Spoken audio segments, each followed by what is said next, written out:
How's everybody doing? It's Friday. I've missed you guys so much. I hope everybody is doing good. Let's see, let me refresh my computer real quick so that I can see everything. I'm frozen. Oh no. Can you see me now?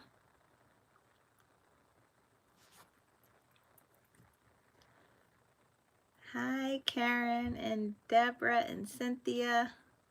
PJ, am I still frozen? Yay!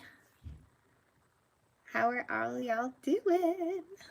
I'm so excited to be back. I know I did a show on New Year's and I told y'all that I needed to start skipping a week and doing every other week, but I really missed you guys.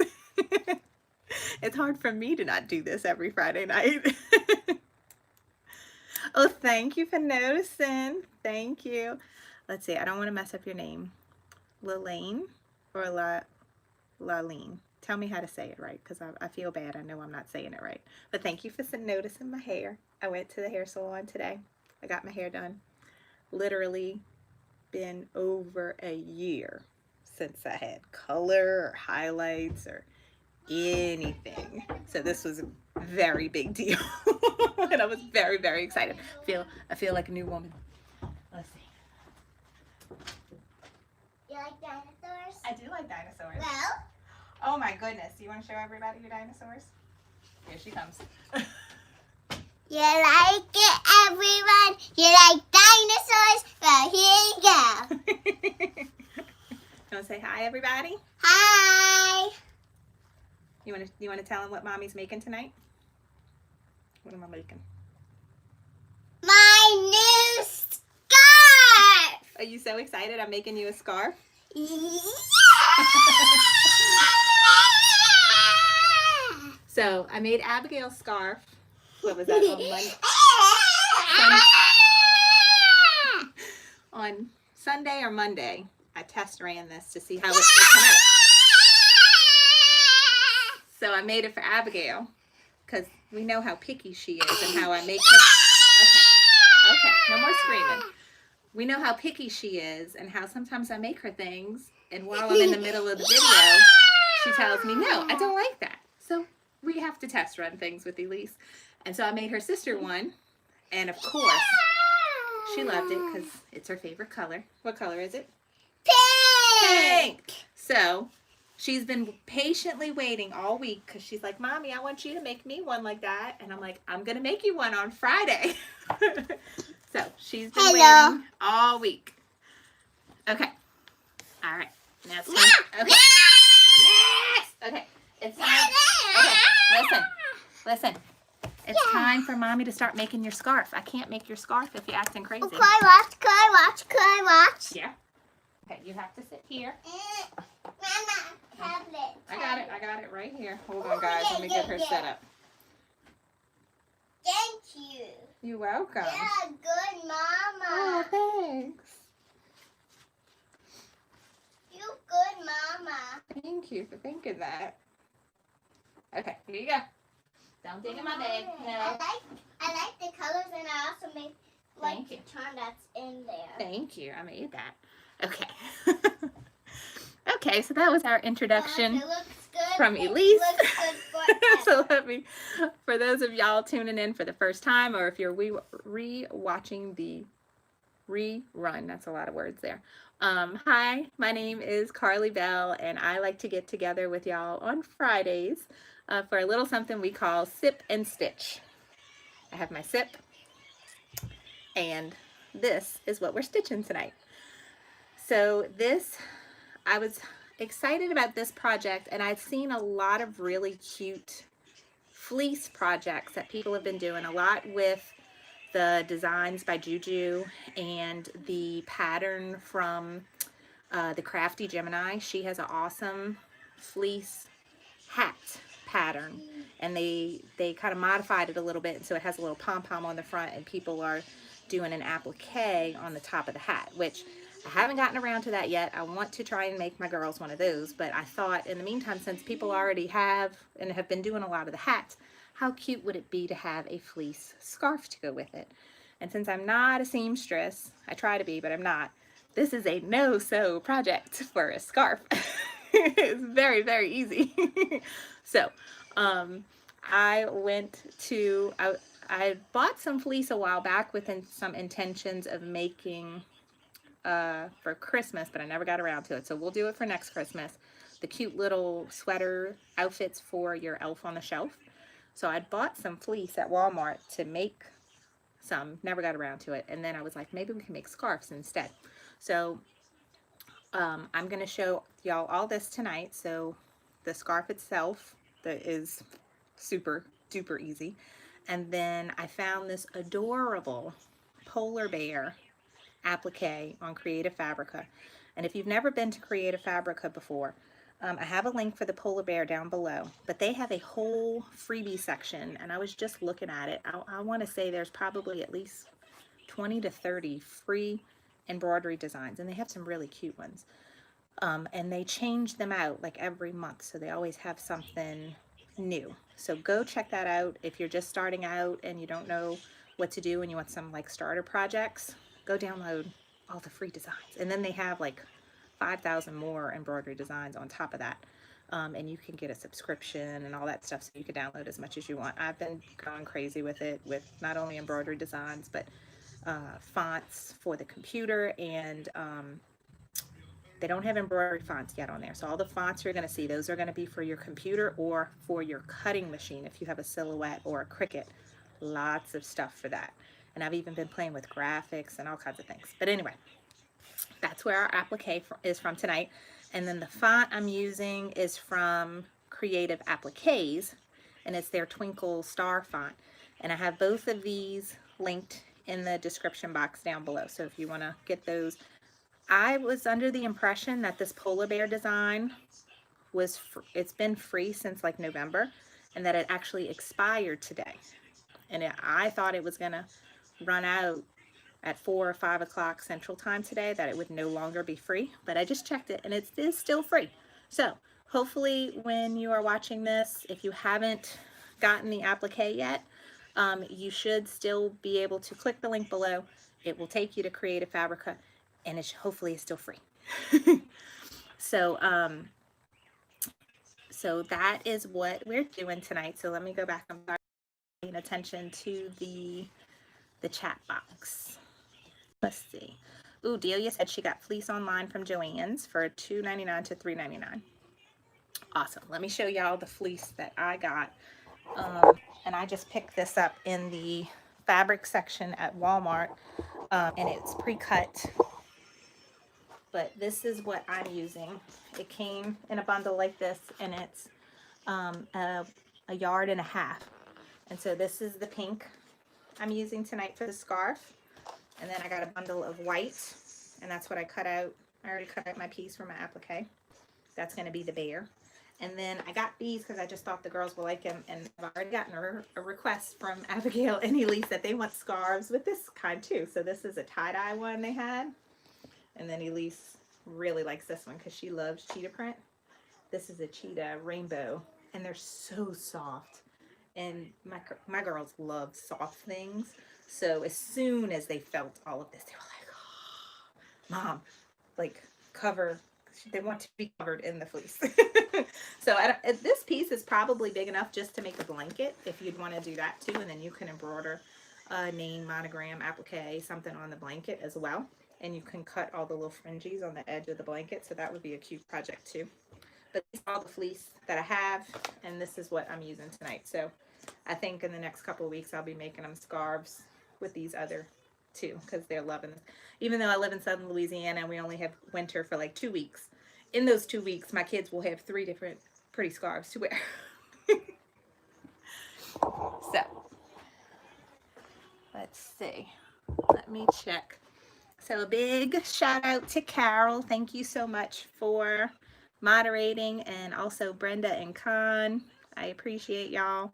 And as Carol's probably already told y'all, she's going to help me with questions. So she says, now I'm going to mess up the name because I already asked you how to say the name and then I forgot. I didn't look back to see if you tell me how to pronounce it. So I'm gonna just say Lalaine. She has a question about fonts. What is the question? Oh, and I thought it was like the font from Etsy with BX.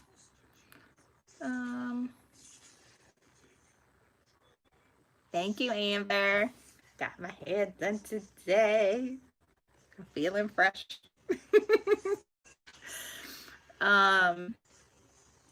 All right, so I missed it. I'm seeing you have a question about fonts, but I don't see what the question is. Can you ask again, pretty please? Oh, how do you convert the font from Creative Fabrica? Okay, so I've been talking to Creative Fabrica for a little while about this, but as of right now, all of the fonts that you are seeing when you go to Creative Fabrica, those are going to be true type fonts that you can use on your computer, like in your word processor, when you're making things in PowerPoint or Word or, you know, those kinds of programs. And it also works in the Silhouette program or your Cricut program. Those are going to be computer fonts for your computer. They are not embroidery fonts. If you have digitizing software and you want to digitize something cute, it would just be like a little quote or a saying, you just want your name, you can use digitizing software like I use Stitch Artist, and I'm also now playing with Ricoma's digitizing software called Ricoma. You can open up that font in the digitizing software and digitize it. It takes a little tweaking. It's not like you just click a button and it works. You have to play with it a little bit to get the direction of the stitching to look right, but you can do that. Now, oh, I'm sorry, Delia, the video is splotchy. I see it on my computer. Let's see. Mommy, I love to watch George in the Jungle. Come on, Google, do your thing. George in the Jungle is the best video ever. I got my Wi-Fi, but it doesn't look like it's working that great. Mommy, we should watch that on TV. Okay. So I apologize if the quality of the video is not that good. It's out of my hands. It's in my Wi-Fi's hands. So let's see. I'm so sorry. Okay, what were we saying? So the digitizing the fonts, you can do that. What is not allowed is you cannot digitize the entire font set and then sell it. That is something that is not allowed. So if you buy a font and you want to digitize it to make something cute for yourself or even to sell that embroidery file, you can do that, but you can't digitize your font and sell that font. Okay. But other than that, as of right now, Creative Fabrica doesn't have any already digitized embroidery fonts for you to buy, but that's something that they are working on and I'm talking with them about. All right, Carly, we have a question about design coming in a 5x7. I noticed it comes in 5x5. We talking about the polar bear design?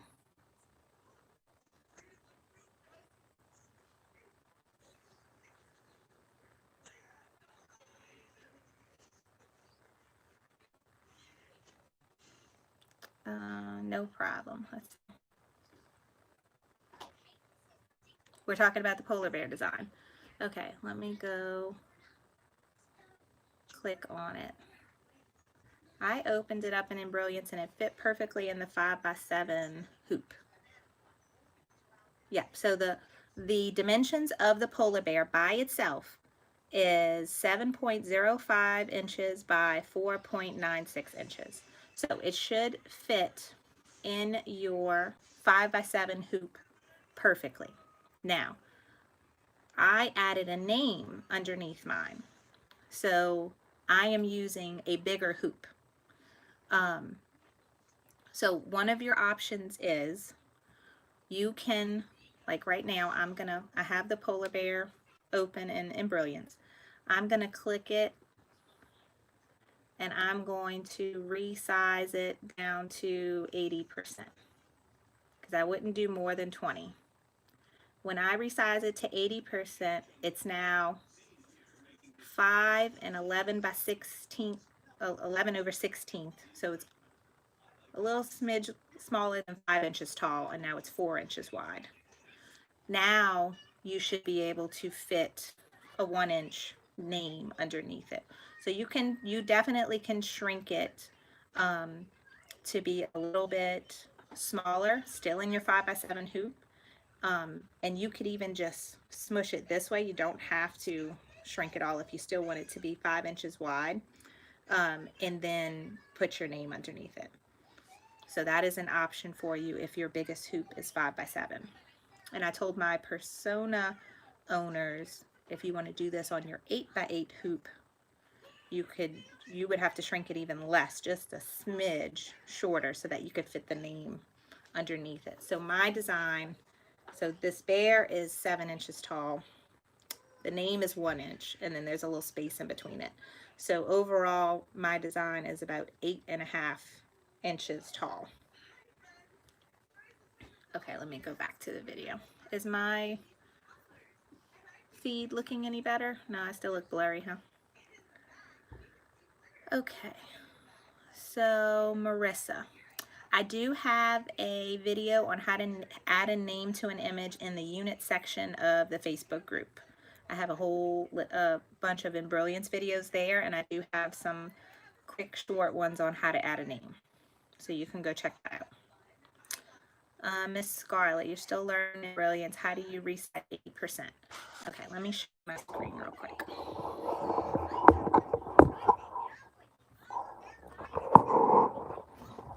Can you see? Okay, so let me hit undo. All right, so now I'm back.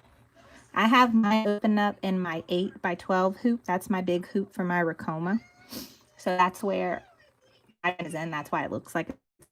But when I click there, up here in this corner, it tells you how wide it is, but I have it turned, so that's how tall it is. It tells you how wide it is, and that's at 100%. And how tall it is, and that's at 100%. So that's telling you. When I shrink it, see how those numbers are changing? So like now it's at 89.6, and when that means it's 16 inches wide and 4 and 7/16 inches tall. So those are the numbers I'm watching. I could also even just enter 80 and hit enter. Now it's 8% in height and width, and that's how I can make it smaller. And I can choose the, where am I? 5 hoop. Now you see how it fits in the 5x7 hoop, and I can put it there, and now I could fit Elise's name.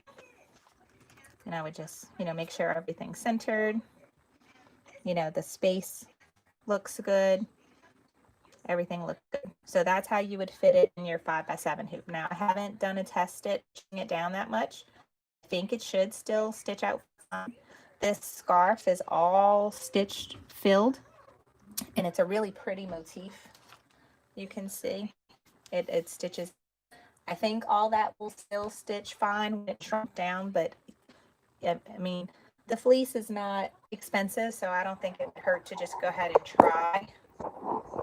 And if it doesn't look good, then you would have to possibly restitch it out and either make it back to be bigger, or you maybe would have to go ahead and stitch the polar bear out in its size and rehoop and then stitch the name underneath it. Okay. Do y'all have any more questions? If not, I could go ahead and get started.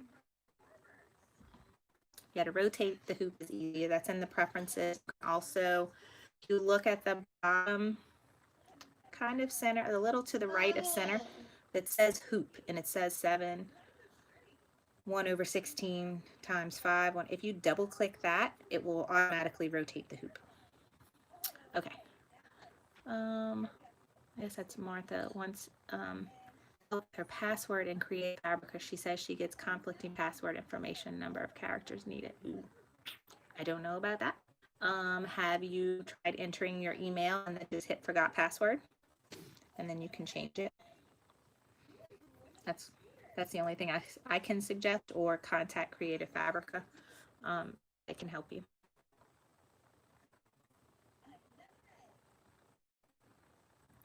All right.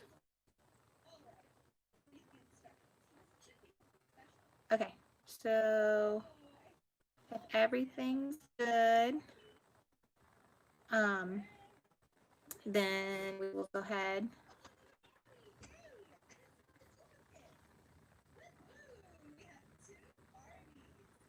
Okay. The only thing I can tell you, Martha, is to type in your email and then hit password. And if they're saying their password, their minimum password is 8 characters, you must have a password that is at least 8 letters or symbols. So,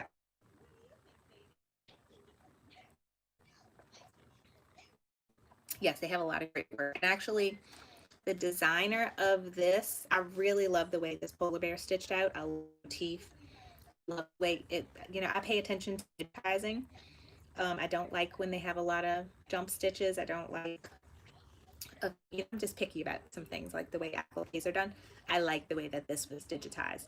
And on Creatica, you can follow a designer.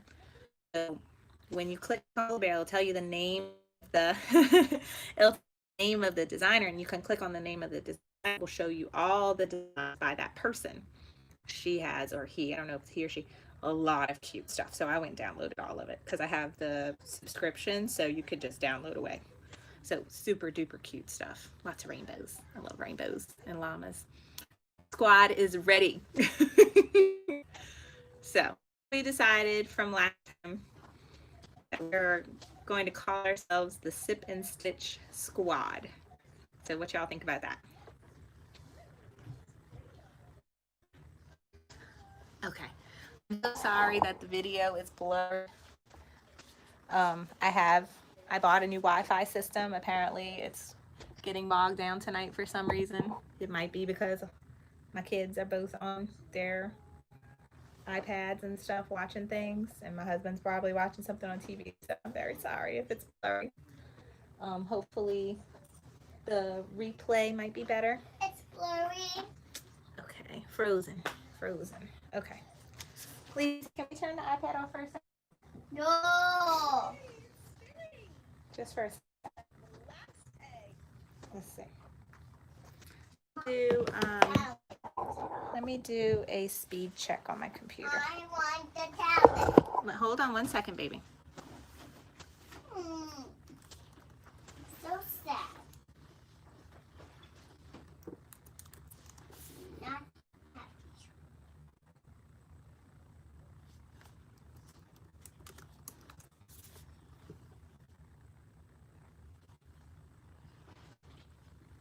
Is this a plane? Oh, I'm so sorry, guys. Is this a plane key? Mommy, is this? Hold on, sweetheart. Key? Mom, look at me. Look at me. Mom, look at me. Baby, I can't look at you right now. Hold on. Mommy. What? Look at me. I see you. That's a key, but it's not a real key. It's just kind of a pretend key. Okay. All right, Bridget says you see me. You can hear me. Okay, let me refresh my YouTube screen. Better, yay. All right, I don't see myself. I see myself on my phone, not on the computer. All right, let's see. Okay, now I see myself. I did my speed test. I think my download speed is decent, but my upload speed is not great. It's like 5.5, and I think I need like 6 to be nice. It's supposed to be 10, and it's not. Okay, it must depend on where you are. Okay, so I'm standing by my computer, and let's see, it freaked out when I went by my craft table. Okay, so yeah, try refreshing your internet browser. Oh my God, it up. And tell me. Okay, I think I look better on my computer now, so hopefully that's better. You got it out? Okay, I took the iPad away from you, Lise, because I was like, you're using up all the internet. I'll give it back to her now. Okay, here you go, Lacey. Alright, could you put this back on? Okay. Oh, actually, I want it No, don't mess up my key. No, to be like no. She took my key off. I got a fossil. My fossil is my favorite. And this is my work bag. I keep my computer and my notebooks and stuff in. And she's like, Mom, is this a real key? Don't take my key. I like that. Okay. All right, got my bag back together there. All right, hi. I hope everything's good. Okay, so I'm not at my computer now. I'm just looking at my phone, so I might see some of your comments as they're coming up, but other than that, I'll take breaks and go back to the computer. So we've already talked about the fleece, and I got, no, can't be that loud. You might go get headphones because I'm about to start my machine. It's gonna be loud. So Ladybug has her iPad. I'm leaving. Oh, she's leaving. She doesn't like it when she can't. Make sure I leave it a little crack. Leave a little crack in the door. Okay. Thank you. All right. So this bundle of fleece, when you open it up, it is a little bit more than 60 inches wide. I just took my rotary blade and I cut a long strip, and I cut off the, what you call this, what is it called? Beverage? Am I saying the right word? I'm not a seamstress. Selvage in. Maybe that's it. Amber can tell me if I'm saying this right, and Carol. I cut off that rough edge, selvage, thank you. And I had a piece that's 60 inches, and I made it 8 inches wide. And I kind of went off, my girls had a cute little scarf. My mom had got them for Christmas last year, and I kind of went off of that. I made it a smidge longer because Abigail they do like to take a scarf and put it around their neck like that and wear it. So I made it a little bit long, so that's a little more, it hangs a little bit more when they do that. And then I just, again, use my rotary blade and a ruler, and I use my ruler, and I'm gonna do this on my new piece. I cut one strip down the middle, so they ended up being on the inch mark. So I have so I have 8, what do you call these, fringes? They're each 1 inch wide. I went 3 inches up with them. So I did that on both ends. And I'm actually gonna do that before we start because I don't wanna figure out my placement until I've done that. So I have my 8-inch by 60-inch piece of fleece, and I mean, this is up to you. This was, like I said, a guess for me and your kid. If you're making it for yourself, you might want to make it a little bit longer, or if it's a much smaller kid. Like I just went and tested it out on Elise. It's a little bit longer. She's only 4, but she liked it, so I was like, I'm leaving it cut out. I got my piece for applique. You're gonna need some heat and stabilizer. We're gonna float it, and I had printed it out for Abigail. I didn't bother printing it out again since it's the same thing. I did this in Embrilliance. It prints out the design for you in size, and then mine's set up to print on the back, but it also gives you the steps. And for me, and now using a multi-needle machine, this is important. I never did pay attention to this before because I was swapping out threads. But now I have to pay attention to it because I'm going to load the machine and tell it what color and what needle I want for each step. So I'm going to show y'all that in a minute. So I got that paper. And I have my giant hoop. So the Ricoma has an 8 by 12 hoop. It's so pretty. I love that it's so big. So this design is just 8.5 inches tall. So it's not an 8 by 12 design, but it's too big for my 5 by 7 hoop because the next hoop size down I have is 5 by 7. So I just went ahead and did it on this design. Blurry again. Let me move around. Where does the phone like me to be?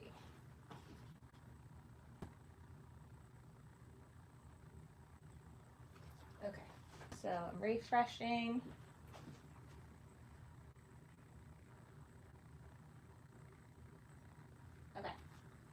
I just refreshed. Can y'all see me? I refreshed my computer. It looks good on the computer. Back. Okay. I'm so sorry, guys. I get so frustrated with doing lives when this happens. I love doing lives. I think I'd rather do a live than do a edited video. Thank you for liking my hair. Um, so I love doing lives because I love interacting with y'all, and I think I do a lot better job explaining things when I feel like I'm talking to y'all in person than a pre-recorded video where I feel like I'm really just talking to myself. And then I have to edit it. I'd much rather do lives all the time. But my phone and my house and my internet do not like me to do lives, and I apologize for that, and I don't know how to make it better. So I hope you can all hear and see me now. So 8x12 hoop. Before I do anything else though, I need to cut my things. So I'm gonna try and put y'all on my pegboard. I might need to move things around because when I put you on my pegboard, it shows you the ironing board. Blurry Friday is better than no Friday. I like it. Okay, so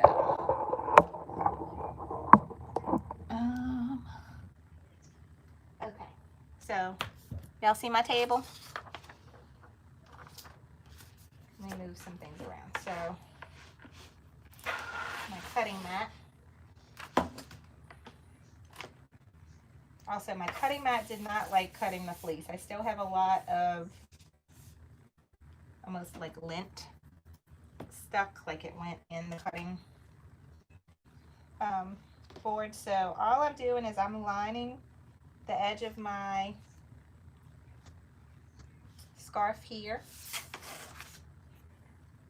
and I am just going to use my ruler as a guide of going 3 inches up. Can y'all see anything I'm doing? Nope. Now you can see what I'm doing? Okay. I'm just using, and I mean this could be anywhere on the mat. I'm just using the lines as a guide. And I am, since I know this, when I did Abigail's, I like started in the middle and made sure everything was center, but since I know that this one, now that I know how I'm doing it, I'm just gonna go and just go into 3, and then I move an inch over.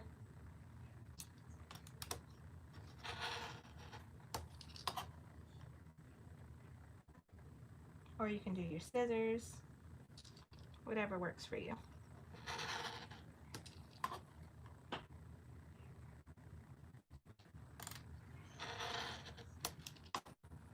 So here I'm just making the fringes, and this is gonna help me with making sure I have my placement where I want it. That it's not that, you know, that the name at the bottom of the design is not too close to the fringes when I'm done. I'm cutting. I got that one cut. There we go. Okay, so now I have fringes. I hope y'all can see me. Yes, I think you can. Okay, now we have a couple options. One thing I don't have with my new machine is it did not come with grids that fit inside the hoop. So I still use my grids that came with my PE 770. So in this case, I know my design is bigger than this. So I know my design is about 8.5 inches. So if I did that, then I'd have this much space at the bottom. So I like that. So I'm going to leave this right where I have it. I'm going to make sure it's in the middle. And just kind of use this as a guide on maybe a little bit higher. So if I go here, the bottom of my name will be here. Let's see how I did it on Abigail. So let's see, Abigail's a good bit above the fringes, so let me move it higher.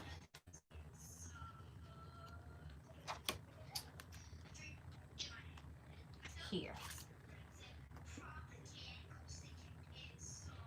Yeah, that looks about good.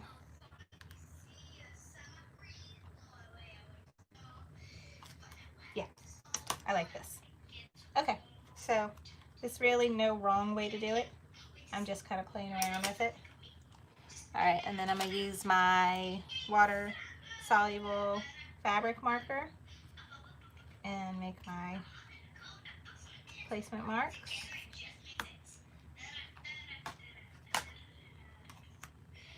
And that's, it won't be, it kind of doesn't matter where you put it down, because I might put that to be my center of my design, so it might even actually be a little bit taller than here. Okay. So if I did this, these crosshairs are here, I can see the name will still be a good bit from the bottom. I think I have it a little bit higher. So I could move this down a smidge. Make this my center mark.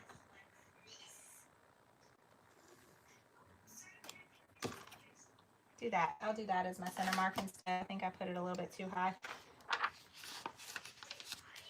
Yeah, so that's a little bit better. Okay. Because this is like literally on Elise, this will be the from her neck from her neck down, it's going to be the polar bear on her chest because it's so big for her. So this I'm going to make my center mark. So I'll do something like this to remind me. Okay, now I'll take my giant hoop. And like I said, this is a bit overkill for this one because I didn't need this big of a hoop. And it's a little bit of a waste of stabilizer. So you can adjust this to be what you need it to be.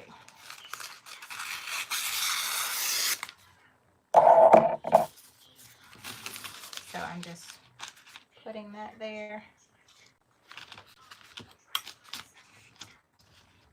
And then pushing the hoop down, and we just have stabilizer in there. And then this doesn't have a grid, but I do have center marks here and here and here. Sorry if you can't see everything. And I'm just taking my long ruler and kind of guesstimating some placement marks.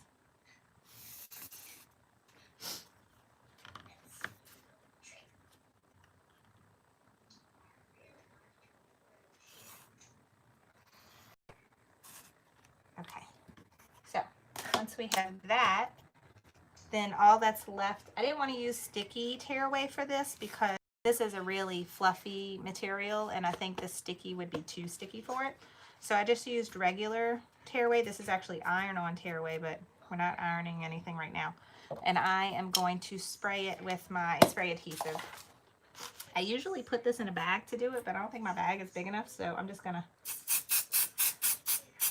spray it, and that's it.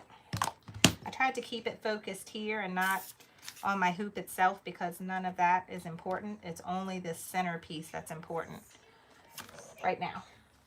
So now, and I'm trying to remember. So when, okay, this goes on my machine like this. I could tell by the brackets, this U bracket, that's going to be in my right hand sliding into the machine. And when I did Abigail's scarf, all of the scarf fell, the length of the scarf went off the left hand side because the design is rotated to go this way. So that's how I'm going to have mine set up.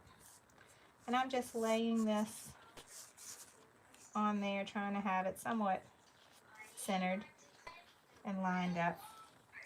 But I'm going to make sure my needle hits right here before we start. But I just want it to be on there nice and straight, just so that the design ends up not looking crooked on the scarf. So that is it.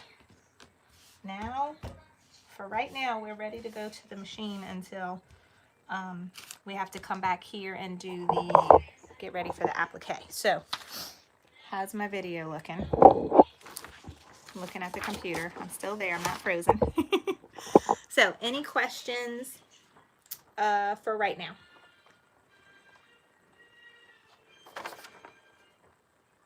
Thank you, Con. Okay, I don't see anything popping up, so I am going to take my hoop. So I've already turned my machine on. I've already, whenever I turn my machine on, I always take the bobbin out and I spray it with air. And then with free arm or multi-needle machines, you have to oil it. And so with my Persona, I do this every time. I clean it and I oil it. And same with the Ricoma. I clean it and I oil it. The oiling's a little different on this machine than the Persona, but the concept is the same. So, okay. I'm going to take, so as I said, with my machine, I know that this little U, that's always going to get loaded on this side because sometimes it's hard to tell which way is which for the hoop. But that's my marker. Okay, so I'm just going to load it. And it's good to do the right side first because that U is a little hard to get underneath the clip. Okay, and then you slide it until it clicks. And so I see that it's clicked on both sides. Okay, now is all the button pushing on the machine. And this is what is different. It's a lot different interface than the Brother machine. So I just wanted to show y'all quickly. Should we clean and oil all machines? No, this is just free arm machines. There are some things that you can do with cleaning and oiling on your flatbed, like a PE 800, but that's not something you have to do every time. And it's not recommended that you really oil. Like if you talk to Brother's going to tell you, you don't oil your machine, you get it serviced. It depends on who you talk to. When I spoke to someone at a baby lock dealer that serviced my Brother PE 770 machine, he said one place that you can oil is, I'm sorry if I'm not holding this well. If you take this, take this,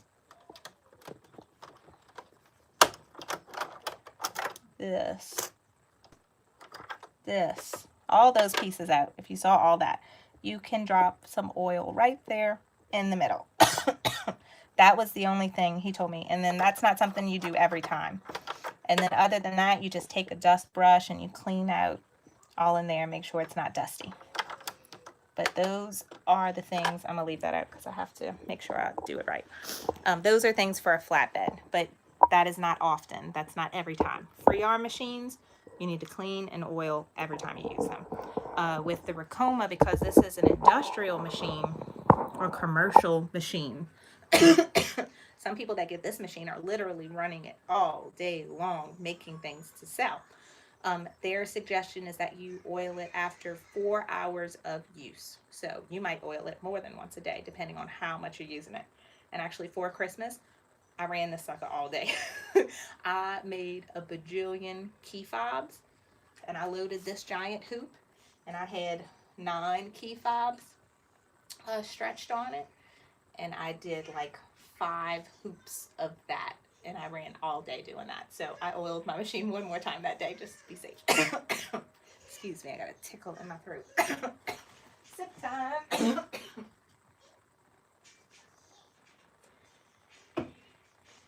Okay, so back to business. This machine, I don't know how well y'all are going to be able to see the screen, but I'm going to try and show y'all the process. So this is actually Abigail's design, so I have to reload it with Elise's. So I have Elise's loaded on here. So the first thing I'm going to do is hit File. And this machine's a little different because it's not like we're just taking the design off the USB stick and running it. You have to take the file off the USB stick and save it to the machine's memory. So I find my file, and it doesn't show pictures, it's just going to give you the name. And it's always the newest file that's on there is going to be the last one, so it's pretty easy to find. So this is Elise's polar bear, so I click it, and then they have a button here with an arrow pointing to the machine. I click that.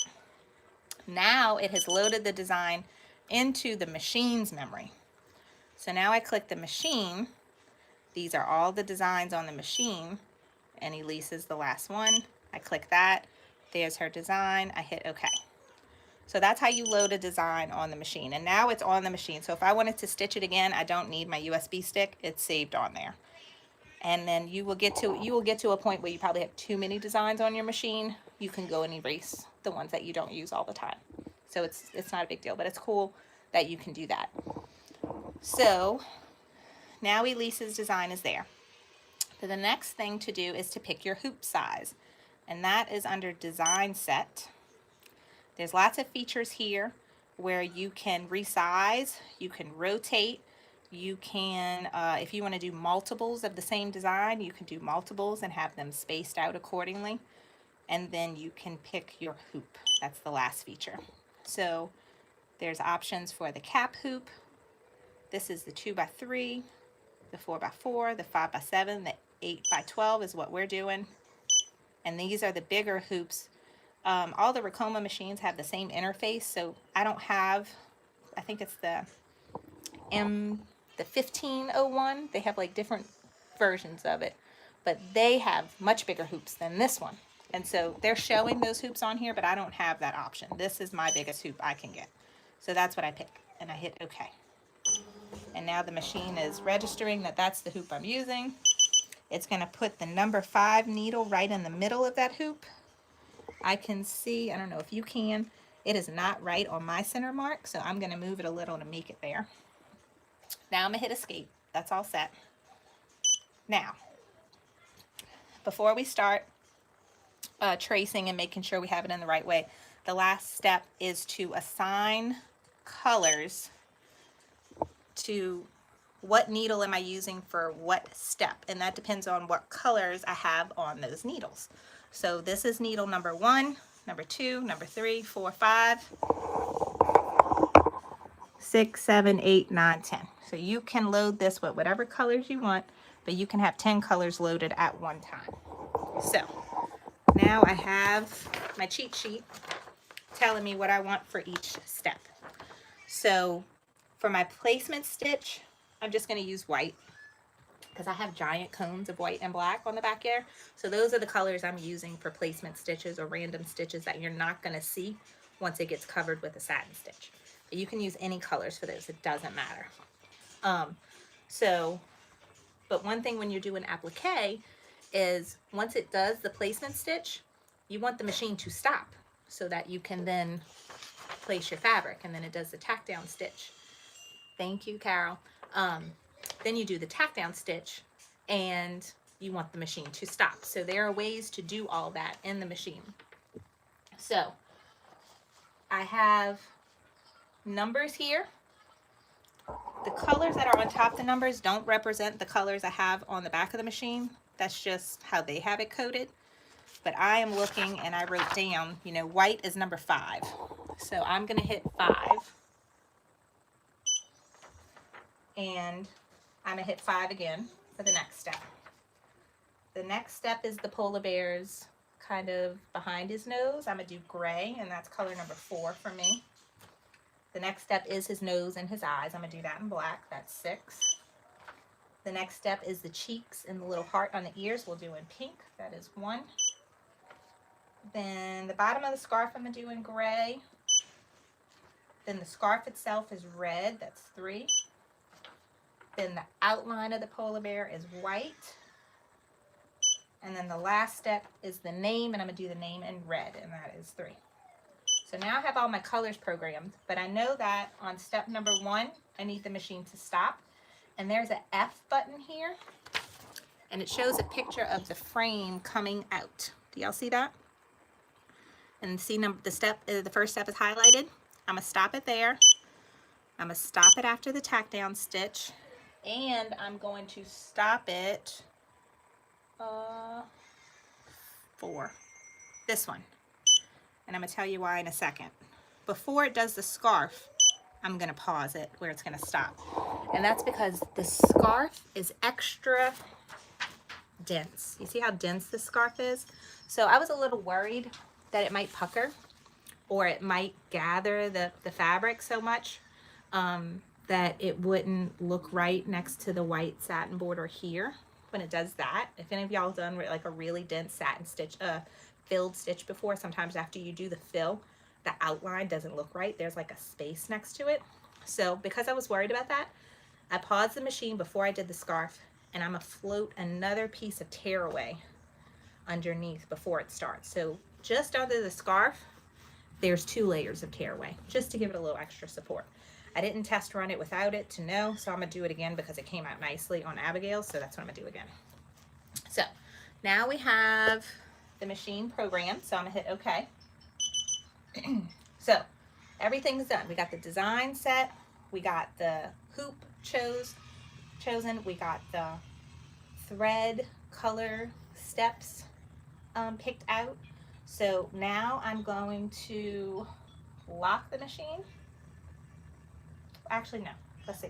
Now I'm going to hold down the presser foot on needle number 5, and I can move with arrows until I get my needle right where I want it.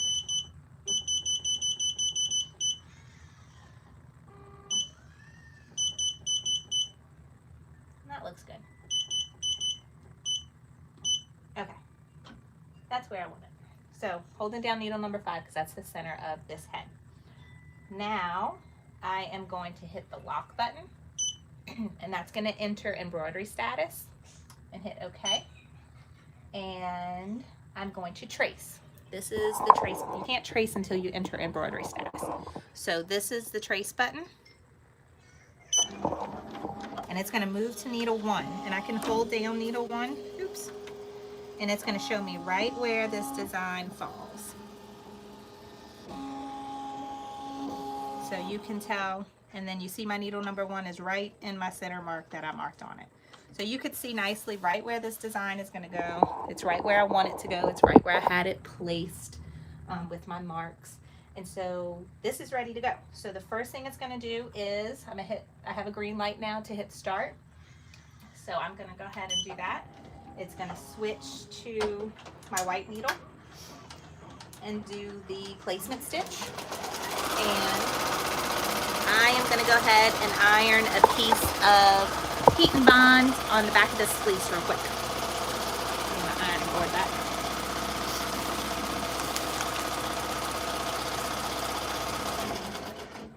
And we are going to use water soluble topper on here. I just didn't. I'm gonna wait to put it until after we have the applique done. So I just cut a piece of heat and bond that's just a smidge smaller than my piece of fleece.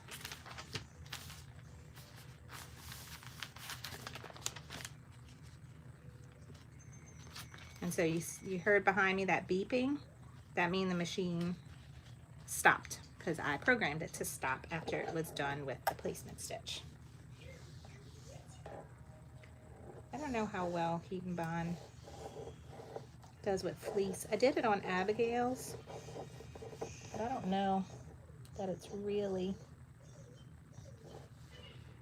it don't seem like it really sticks. I don't think the heat goes through it enough. Maybe I need to do it on this side.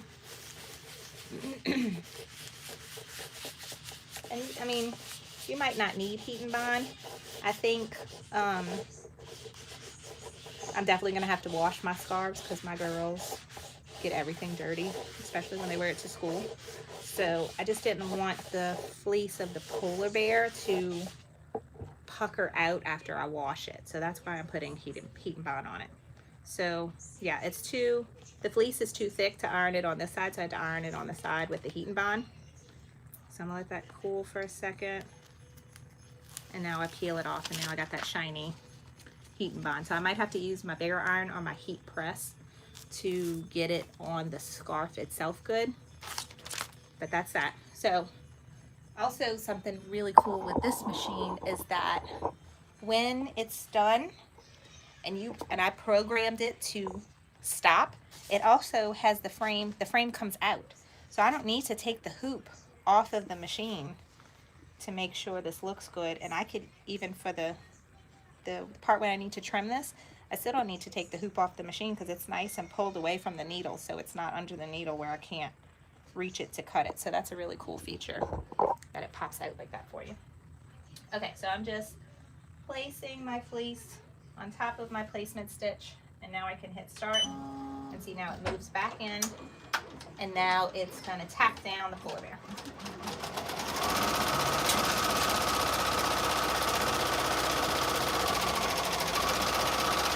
All right, any questions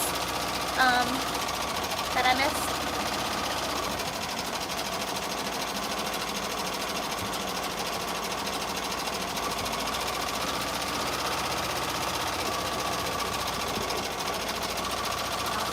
Am I still clear? Not fuzzy? Okay. I don't see anything on my screen. All right, so it's done. Coming up. Thank you, Carol. Carol's the bomb, y'all. She is the bomb. Okay, so when I did Abigail's scarf, this does not like to be trimmed. Even with my new favorite scissors, the fleece was not, it's super finicky to cut. So this might take me a second. But I'm just using my applique scissors. It's doing a little better, but it really doesn't like to be cut with these scissors. So I'm just cutting right along the tack down stitch line. And you can take your hoop off if you want to. It's a lot easier just to leave it on there.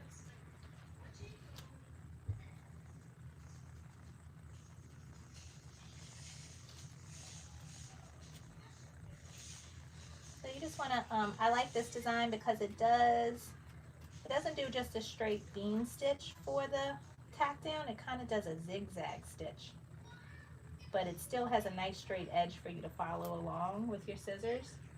So you want to get as close to that stitch as possible without snipping them, because if you do have it poking out too far, you are going to see it after you're done with your satin stitch. You don't want to see that white fleece poking out past your satin stitch. So try and get as close as you can without snipping the threads.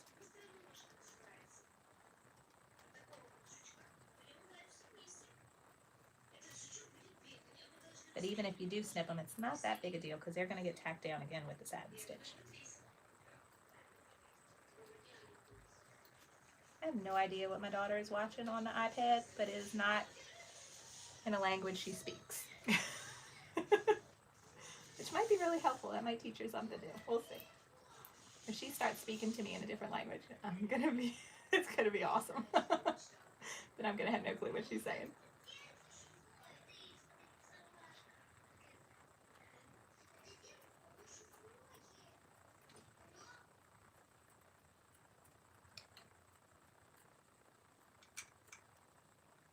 Yeah, this fleece is a little bit finicky to cut. So if you have the same scissors as me, you might just have to be a little more patient than usual. This little corner is a little hard to get when it's still on the machine, but I'm gonna get it.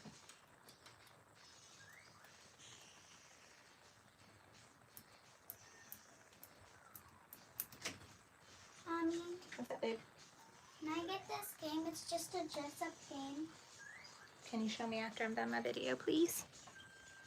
You're still filming your video? Yeah, I'm making Ulysses scarf. We're just starting. Wait till I'm done and I'll look at it. Send it to my phone. Okay. I can't approve nothing right now because my phone is filming.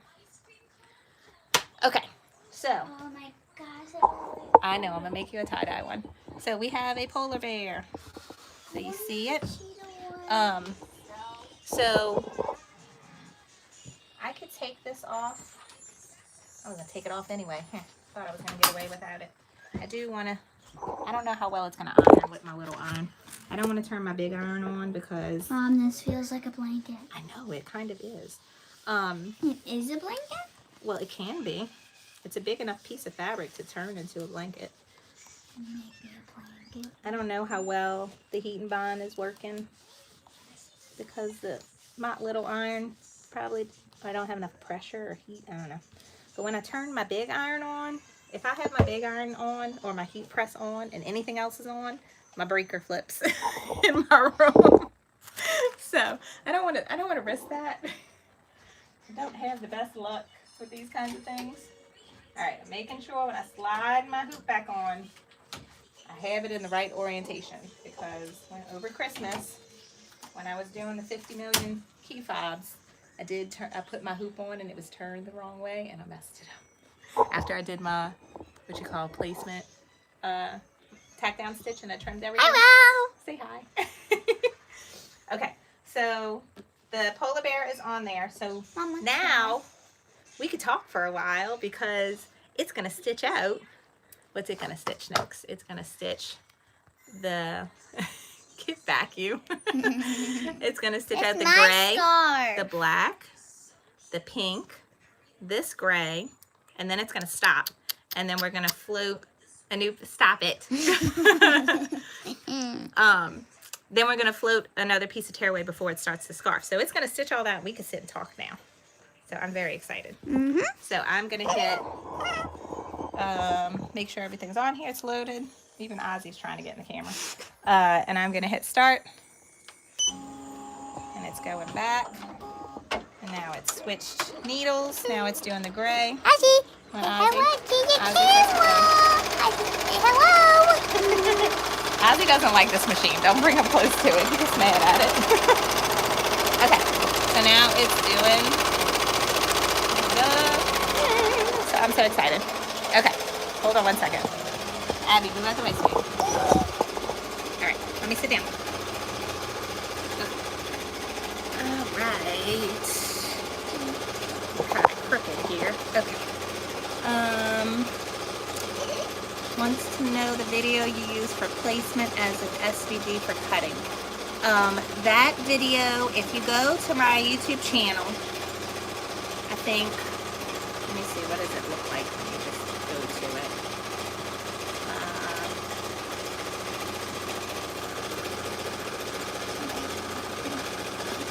Alright, when you go to my YouTube channel, it looks like this.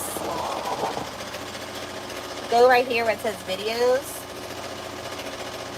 That's going to show every video I've ever made. And this one here, cutting fabric for applique with the silhouette cameo. That one shows you how to cut fabric. That shows you how to open up the PES file in Silhouette Studio. You do have to have an upgraded version of Silhouette Studio though. I didn't know that at the time when I filmed the video. I just thought it works for everybody. I forgot my phone in here. Okay. But you have to have Designer Plus in order to open a PES file in Silhouette Studio. And then you could make it slightly bigger and cut out your applique fabric. So all of that is on that video. Everybody says hi, Abigail. Okay. Mary, if you have a frozen screen, try refreshing your internet browser, and hopefully that will work. All right. Yeah, Brenda I had business too. So I didn't even think about that when I was making the video. I'm like, yeah, everybody could do this. I had upgraded to business a few years ago. To have the feature of when you have the business edition, you can save your files as an SVG file. So if you want to make cut designs and sell them, you could sell cut designs on Etsy. You could save them as an SVG file if you have the business edition. So that's why I bought it to begin with. me go show y'all what the machine is doing. So we got the gray is done, and now it's doing the eyes. You see it cuts the jump stitches. So it's so nice. I know when I got, I know I'm very lucky to have this machine, and I know I totally understand that. But and when I got my Persona back there, I was like, I'll change the thread, no problem. When it does it for you, it's nice. It's really, really nice. So let's see. Oh, y'all talking about hats. I think we'll do a sip and stitch on hats soon. We can do y'all want to do the Persona or the Ricoma for a hat? Y'all let me know, because I could do hats on both of them. What happened to your computer, Carol? All right, see Persona.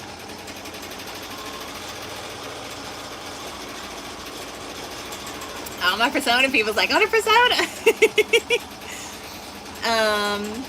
Amber, yes, I have done a hat on my Ricoma. I can show you.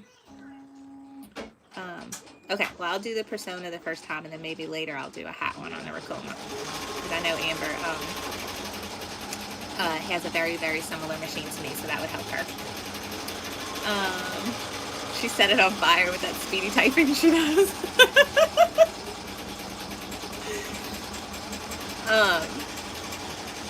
Hi, Estella. Carol, you need to get a MacBook. That's what you need.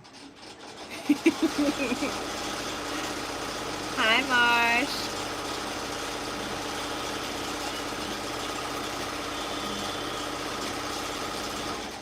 Oh, no. Donna, we have done a hat on the PE800 for Sip and Stitch. We did it last fall using Carol's called a brim board. It's a special attachment for your 5x7 hoop, but if you go look in my videos, you can see we did a monogrammed hat, and it will show you step by step how to do it. And then it also, in that video, it has a link to Carol's brim board if you want to order one.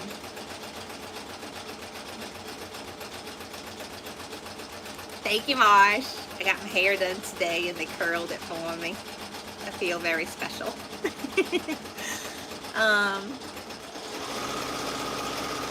Sierra, you didn't get the hat attachment? I thought you got it. It's a really nice feature, but it is expensive. Ooh, beeping means we stopped. Okay, so we are done with the behind, the nose, the eyes, the cheeks. I love these little hearts, and the ears are so cute. And it did do the gray at the bottom of the scarf. So I told the machine to stop. And what I'm going to do is just cut an extra piece tearaway. And I'm literally just placing it in between the free arm right here. That's all I'm doing. And I think with Abigail's I might have taped it, but I don't even think you need to tape it. I have it there, and when I hit start, it moves with it nicely. So now just that piece has an extra bit of tearing. So this step here takes a while to stitch out because it is all fill stitch. But we don't need to hold it. It's now tacked underneath it. So you can see, turn the light off. So they have an LED light. You can turn it off if you don't want it. So now you can see.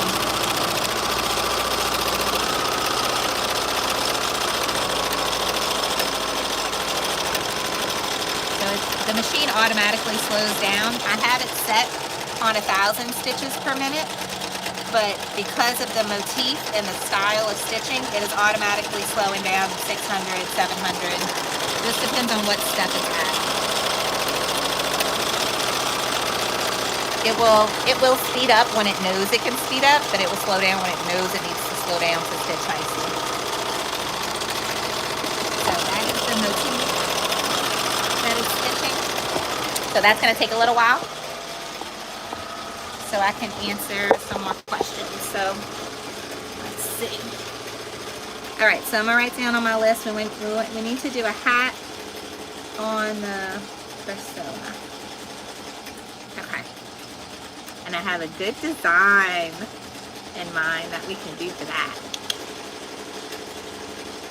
Okay. Kimberly, does the tension on the Ricoma have auto tension? I don't think it has auto tension. Each needle has its own tension disc. When I got the machine, they test every machine before they send it to you to make sure that the tension is right. So I literally was able to get the machine, put it on the stand, plug it in, and be ready to stitch. And it stitches out fine. And they give you a file of a bunch of just columns, and where you could set each column to be a different needle, and so you could do a tension test on it to see if anything's out of whack. But it comes pre-adjusted. I don't think it does auto tension though, as it's stitching. But as of now, I haven't had any tension issues.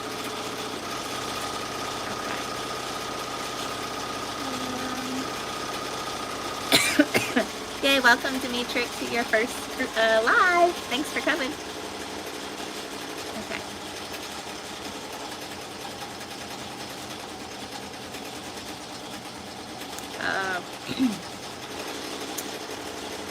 Juana says she got her first embroidery machine, the SE-1910. Congratulations, you're gonna love it. Take it out the box. Don't be scared. You gotta do it.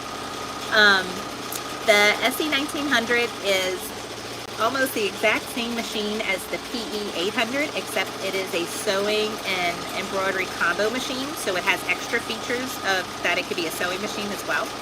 But all the embroidery features are the same as the PE-800. So if it would help you, you can watch my PE-800 unboxing video to see how to set up the embroidery part. So don't let that stop you. Open it up. Okay. Marsh said, can you make a stuffed animal and embroider the eye with felt? That would be fun. They have lots of stuffy, in the hoop stuffy animals. I have not made one before, but it's on my list of things that I want to do. So once I make one and test it out and see how it works, then yeah, we can definitely do that for a sip and stitch.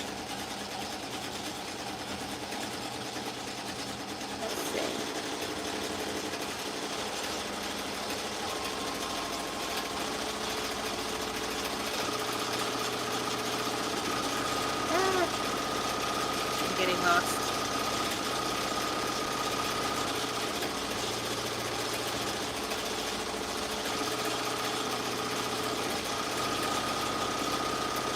Yes, Angela was saying that little Alyssa Enco, she is also a Ricoma ambassador, and she got the MT-1501. Her machine is bigger than mine, and yes, it comes with a lot more. The bigger machine, it comes with much bigger hoops, and then you get more hoops and 2 of each hoop, and it has 15 needles, and I think it can stitch faster. Like it's definitely an upgrade from the EM-1010. If you are running a business, that is a nice machine to have.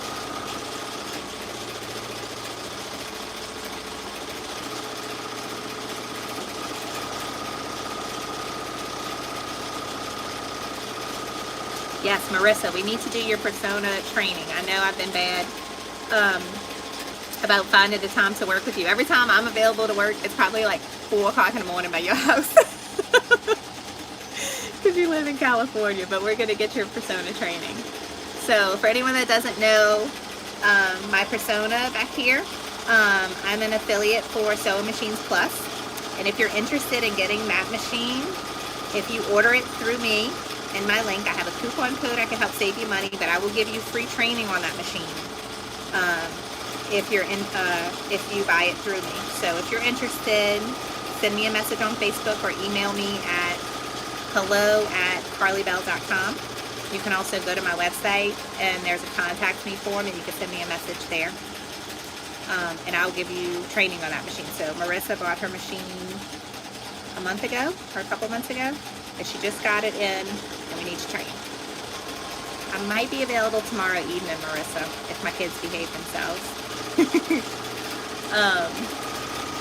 And then the Ricoma, I am an ambassador for Ricoma and I have a referral link for them. Now Ricoma has a really nice program because when you buy the machine through them, you get everything. You get the stand comes with it, the cap driver comes with it, the toolkit, thread, stabilizer, all the hoops, everything. And they give you digitizing software called Chroma, which I'm learning now, and it's really cool. And they give you free virtual training and like all the training you want. And even with the digitizing software. So I've been taking classes and learning how to use the digitizing software. And that program, I love Stitch Artist, and I am starting to get more and more comfortable with Stitch Artist. So now I'm learning Chroma. Chroma does have an auto digitizing feature that Stitch Artist doesn't have. So I'm playing with that, and it's really cool. You still got to tweak things after. It's not like you press the button and it's magic, but it's nice to be able to press that button when you want to. So that is the Ricoma. So it comes with free training, but I am going to start something for all the people that do order a Ricoma through me. I am going to set up like a private Facebook group for y'all, and then I can always be your backup. You know, if you have, you could do your training with Ricoma, but if there's something you don't understand, I'll be there to help you. And if you have questions on like specific projects, oops, I think we had a thread break. You know, I could be there to help you. So, beeping. So I have beeping, but I'm not done, obviously. So to tell me what's wrong is this right here. It says T break, and that means thread break.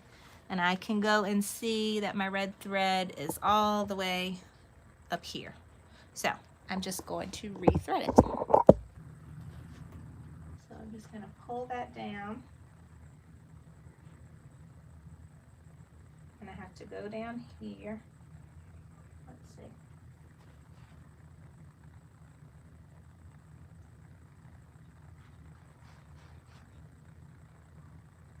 I have to go down here, up here,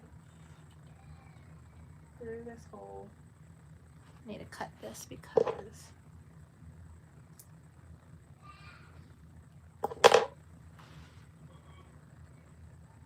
and the threading for this is kind of similar to the Persona.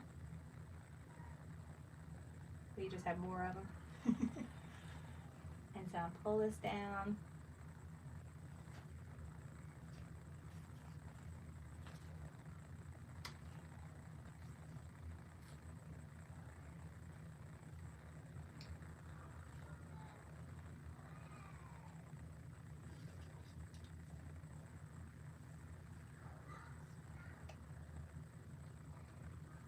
Okay, now I'm gonna turn my light back on so I can see better. All right.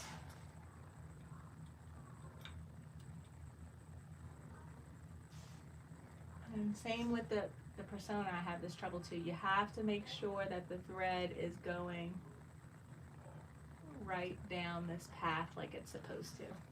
Because sometimes when you're threading it, it wants to jump over. So just make sure all of that is lined up how it's supposed to. Now with a multi-needle machine, one thing is it does not have an auto threader. And I did not know this until I got one. I just assumed because every other machine I had it. But multi-needle machines generally do not have it. I think there's only actually a couple on the market that have it, and they cost a lot more money. So I'm okay with doing this. So I just threading the needle, I put it down through the presser foot. I have a loop right here. I'm gonna go ahead and cut because I'm gonna back up the machine. Oh, and actually that's where it broke. So there we go. Now I'm just gonna press that T-brake button, and this is where I can jump ahead, stitches, go forward, back up, steps, all those things that I'm used to on my other machines. That's on here too. So I am just going to back up.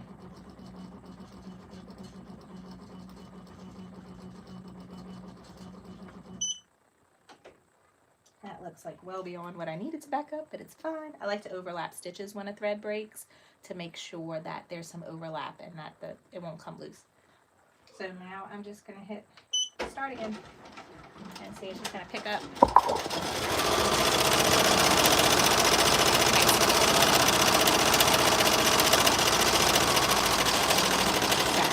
And I wanted to show y'all, I got these like super strong magnets with hooks on them. So they're holding, I don't know if you can see, they're holding my cap, one of my cap rings, my smaller hoops. Can you see? These are my fast frames for the Ricoma. And then on this side, I got 2 hooks, and this is the cap driver. That's the piece that attaches to the machine when you're doing a cap. Okay, so we saw how to troubleshoot when the thread breaks. Okay, did I miss anything?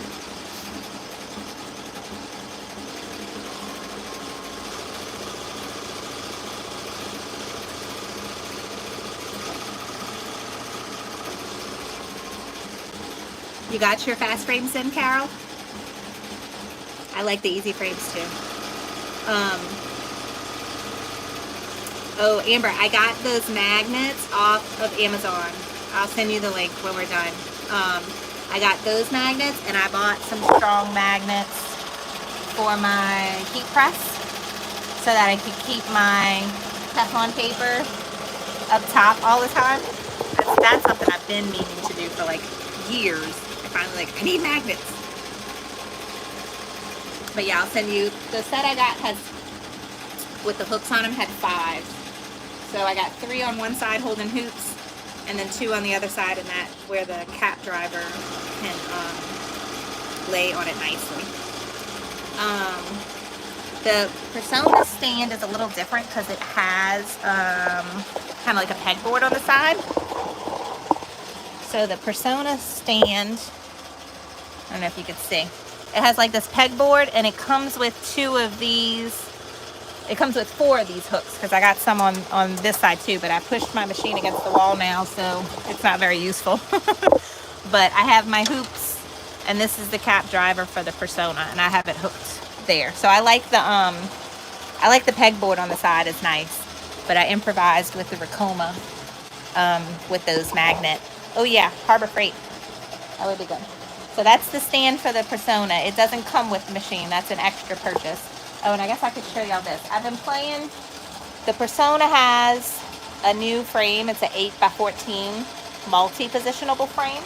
So normally the Persona, the biggest hoop is 8x8. But this is 8x14. But you have to split the design just like you would on the PE800 with the 5x12. But I'm trying to split the design in Embrilliance, and I think it came out good, but I also think I got really lucky with my placement. So I'm still playing around with it. That white thinner stitch down the middle, that's the alignment stitch that's supposed to help you place it right. So I'm still playing with that, and once I have it worked out, I'm going to have a tutorial for that, and especially for all the people in my Persona group. I already told them about it, so I'm working on that still. Okay. Yes, I hope your stand comes soon, Marissa. I think some people got their stand. very, very recently, so I think they should be shipping them out soon. Let's see.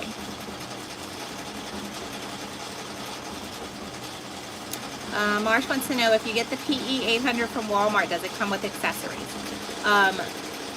What comes with the PE 800 out the box is the one hoop, the 5x7, and it does come with like a little tiny toolkit, some bobbin thread. It comes with some empty bobbins that you have to wind yourself, but that's basically it. It really doesn't come with too much. You really, like when I got my PE 770, which is just the older model, I had to spend a good $300 to $400 on top of the machine to really have everything I need to get started, between thread, stabilizer. I didn't buy pre-wound bobbins back then, but I highly recommend you get pre-wound bobbins. But I bought a really nice thread set that was a little over $100. The exquisite thread I really like. All the stabilizers, scissors, you know, rulers, random little things in this software, the Embrilliance. Once you buy all those things, it adds up. So it's a little bit more of an investment than just the machine itself. And then I bought another hoop set. I bought the Sotec hoop set on Amazon, where you get a little 1x2, a 4x4, another 5x7, and then the 5x12. Okay, we need to season our easy frames. Yes. So the easy frames,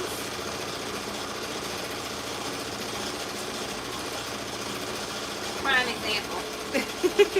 My easy frame. See how the front of my easy frame has sticky stabilizer stuck to it? Because I didn't season it. What you want to do, so right now I have some sticky, this is the sticky wash away from Sewing Machines Plus.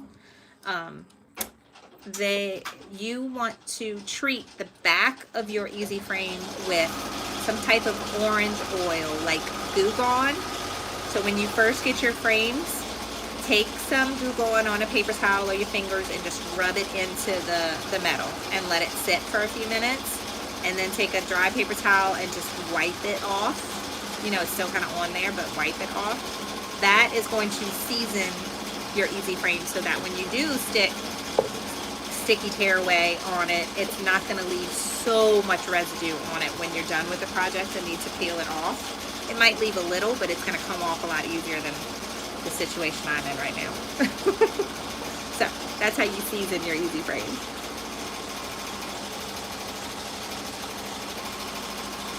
Yes, and you can also use clips instead of sticky tearaway to clip it on, but I like the sticky. I think it holds a lot better.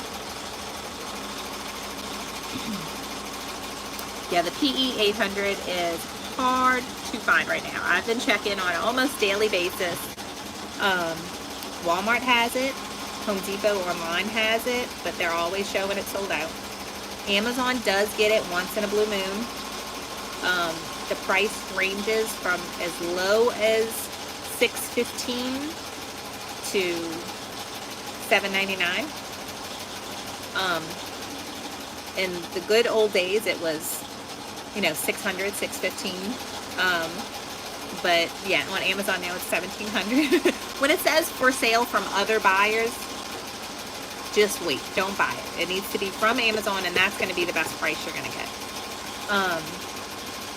Bye, Olivia. Thanks for watching.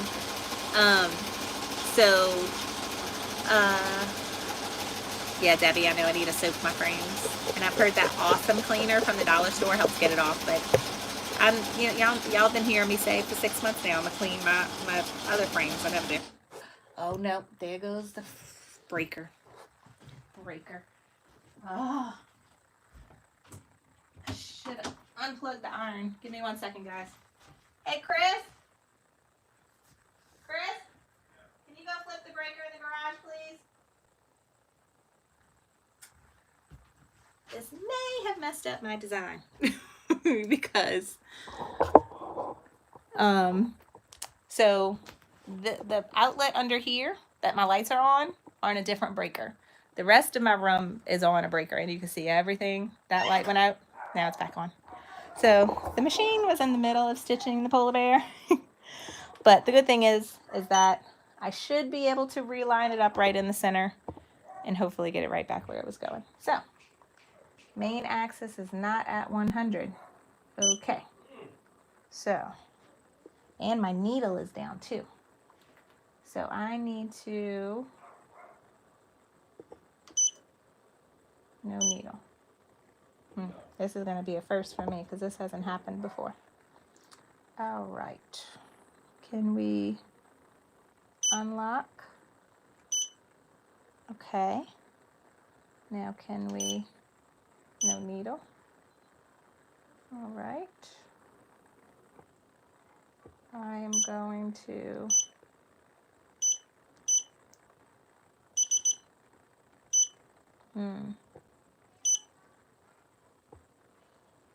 So this is something different with this machine that I'm not used to. So with my other machine, I actually have to turn the dial on the back, but this machine, I'm not supposed to do that. But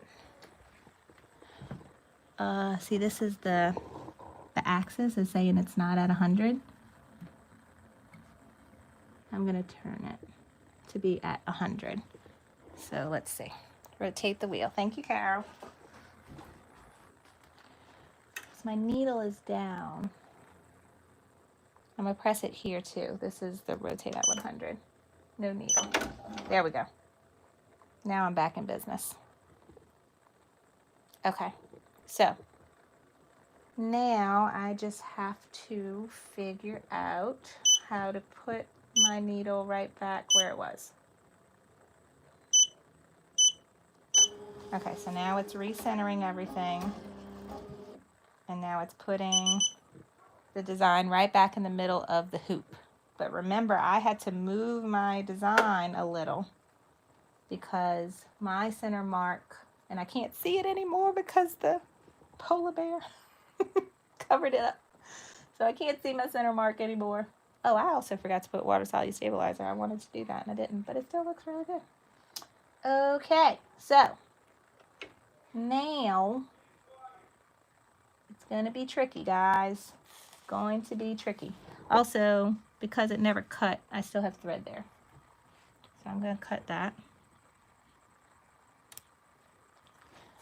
Ugh. It's also not cut from the bobbin too. Let me cut that real quick.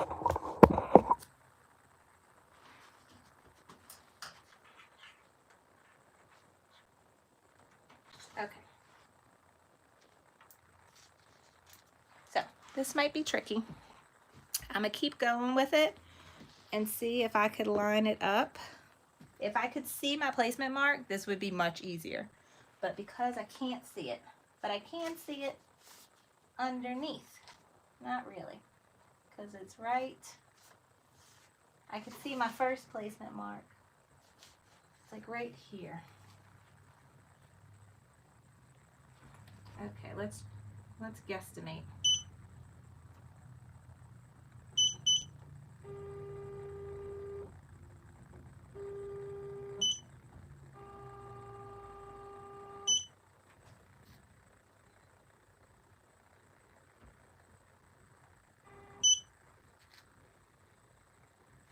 Okay.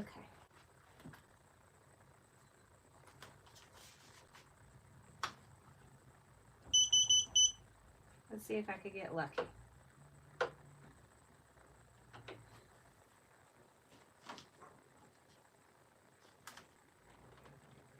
doesn't look like that's in the center. No, I'm going the wrong way. The dog can hear the machine from downstairs and it's fussing at it.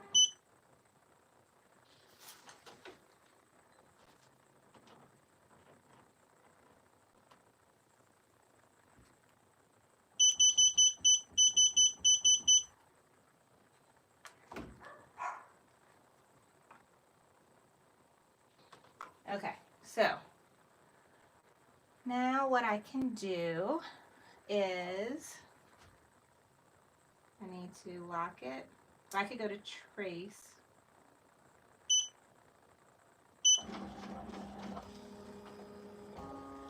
No, see, it's obviously not right at all because it didn't go to the top of the polar bear. No. So I know I need to move it this way. Okay, let's trace again. Still not quite. It looks center, but not high enough. Am I moving it right? No, I think I'm moving it the wrong way. No, I'm moving it the wrong way.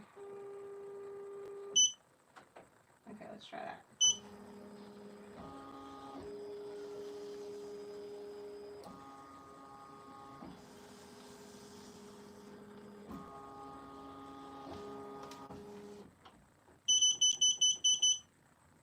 Okay. This is all completely a guess. We will see how it goes. So now I traced it.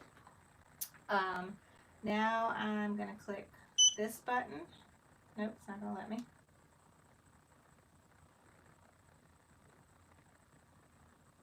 All my steps are done. That's fine.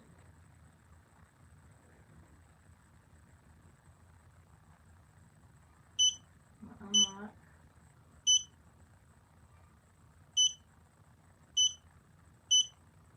Okay. I want to jump ahead steps, but it's not letting me do it right now. Let me go ahead and hit start and see if it starts stitching the polar bear right in the right spot.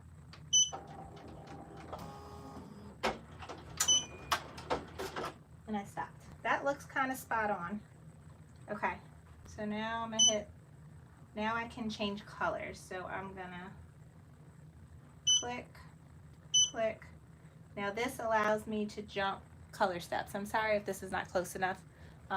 When you get this machine, they're gonna go through all of this in the training. So I am jumping ahead color steps. So the first step is the placement stitch.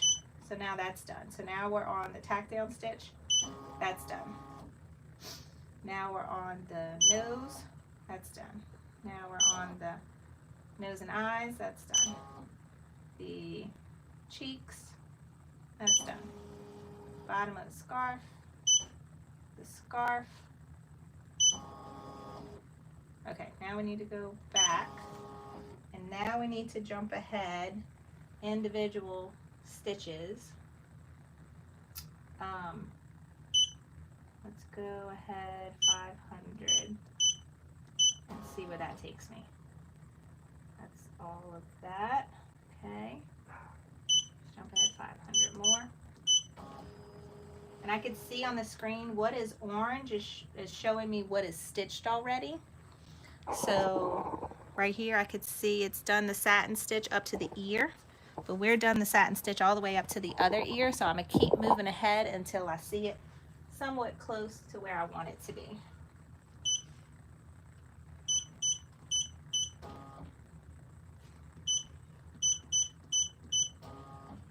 Okay, that is close to where it left off. Okay, so now I have it almost to that ear. If you could see how it's solid and then gets there. I don't know how well you can see that. And then my bear, it stopped right here on the ear. So fingers crossed. I'm gonna press start and it's gonna line up perfectly.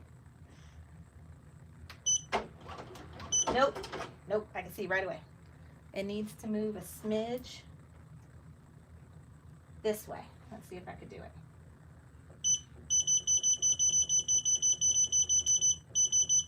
Okay, let's try again. Dude, that's almost perfect.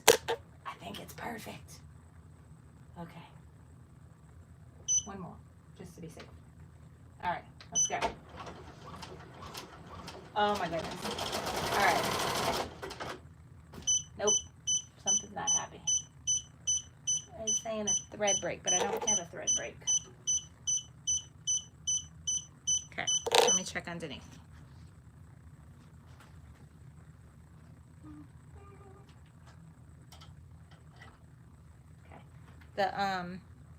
Sometimes when you have a thread break and the thread's not really break, you can just pull on the bottom thread a smidge more. Let's see if that helps your problem. Okay.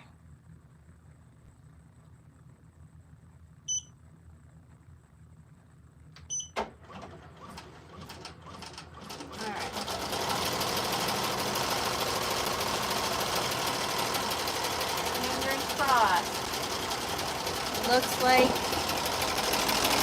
it's going right over where it left off.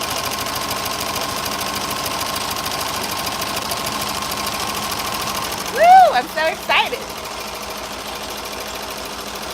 Don't have the iron plugged in while your embroidery machine is running. Okay, thank y'all for sitting with me, troubleshooting that. It would have been a lot easier if I didn't move my design. If it was right in the middle of the hoop, it would have been super easy just to turn the machine back on and move the thread where I was and go. But because I moved it, that made it so much more complicated. But I'm so excited. Okay. Yes, I need to change the outlet. I have plans, guys. I have plans. My husband doesn't like my plans, but I want an electrician to come and give me some recessed lightings up here, and then I'm going to talk to him about having the big machines maybe on a dedicated breaker, and my heat press. My heat press is the big energy sucker. The heat press is much worse than the machines. But the irons, when the irons are on, they really, I was holding my breath too. But look at that. That's amazing. I got it. I think I have a lot of luck with placement, because I think I still got very lucky stitching out that maker design on that multi-positionable hoop. I think I got really lucky with that too. Let me take a little sip here. But yes. Thank y'all for patiently waiting with me. But I mean, real life, guys, real life. No matter what you're doing, something always goes wrong. Like, it never fails. Almost every time I do a project. And I've been doing this a long time. And I'll forget something, or, a thread breaks, or, silly things like that. So, yay. So, it's almost done. It's doing the outline of the polar bear, and then it's going to stitch her name, and then we're done. I did forget to put water-soluble topper on there. I wanted to do that when I was done with trimming after the tack down stitch, and I forgot, because it's me. But to be honest, it looks like it's coming out fine. I'm a topper person. I put topper on everything. It does usually help it look better, but it still looks good. Let's see. I should probably plug my phone in too. Yay! It looks so good. Everyone sit. So, all right.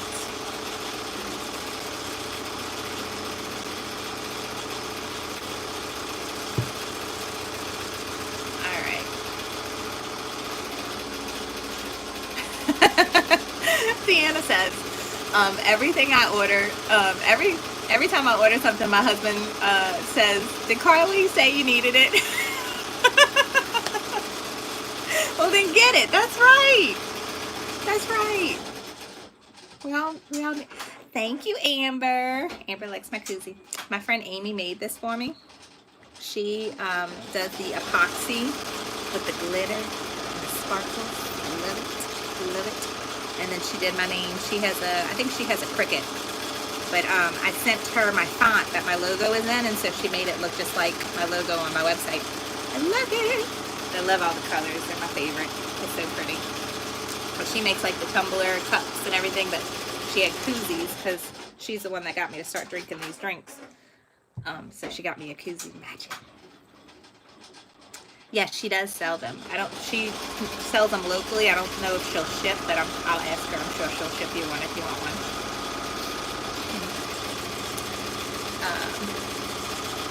So we are almost done. Let's see. Okay. Before I run my luck too thin, because it looks like our internet problems are better. And I actually lined the design back up. Next thing you know, my phone's gonna die. So we plugged the phone in just to be safe. But let's see. Spell check is going wild tonight. It's okay, girl. I can't spell anything. If it wasn't for spell check, y'all wouldn't be able to understand half the stuff I type. It's fine. It's fine. We're almost done. I'm so excited. Elise is going to be so excited.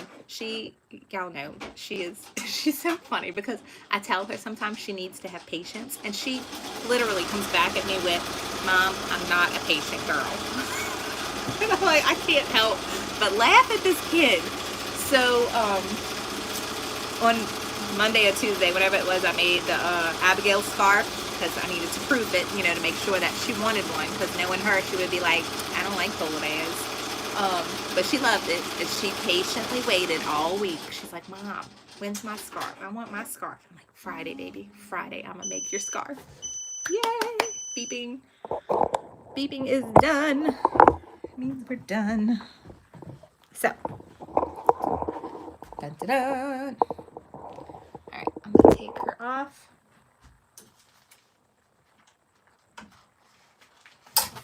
So she's going to be so excited. It's so cute. All right. Yeah, I think it turned out good without the topper. The bear definitely looks great. I could see some on the E, the name. You see some of the pink. The edge of the E might not, I mean, that's only when we are going to look at it. Anybody else is going to look at it, it would never notice that kind of stuff. But it's us, the people that make it, that we notice things like that. So try not to be too nitpicky. But I can see where it would have looked a little better if I would have had topper right there. But that's fine. So, now we are done. We are on tearaway. So we tear away. Dun, dun, dun. Done. Look at a little bear. Okay, and then we did the extra layer of tearaway just to be safe for that scarf. So, we can tear that. And you could tear that.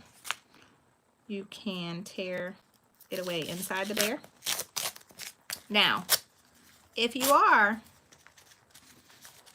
extra particular and you don't like, now, to me, this is done, especially for my kids. Like, they don't care.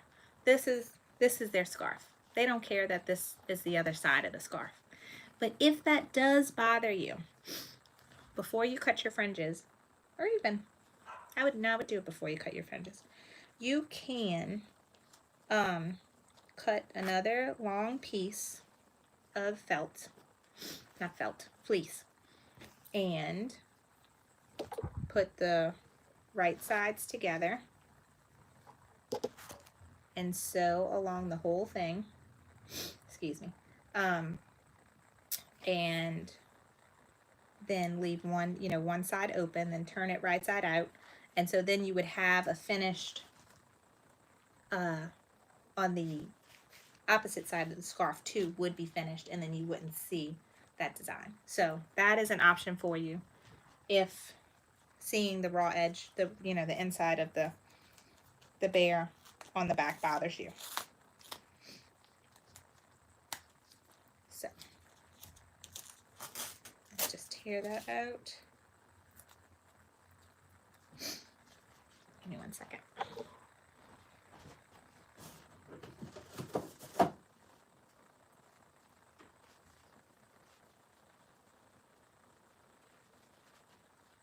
Okay, so sorry. So you just tear away the rest of the stabilizer. You can be get as much as you want. Then as far as threads on the back, I don't think I trimmed very much on Abigail's. No, I didn't trim really any of hers. So you can leave them. They're all like probably a 1/2 inch poking out. You can cut them down to like a 1/4 if the threads poking out bother you, but you really don't need to. But if some of them do bother you, you can cut them, you know, like that, where they're a little bit shorter.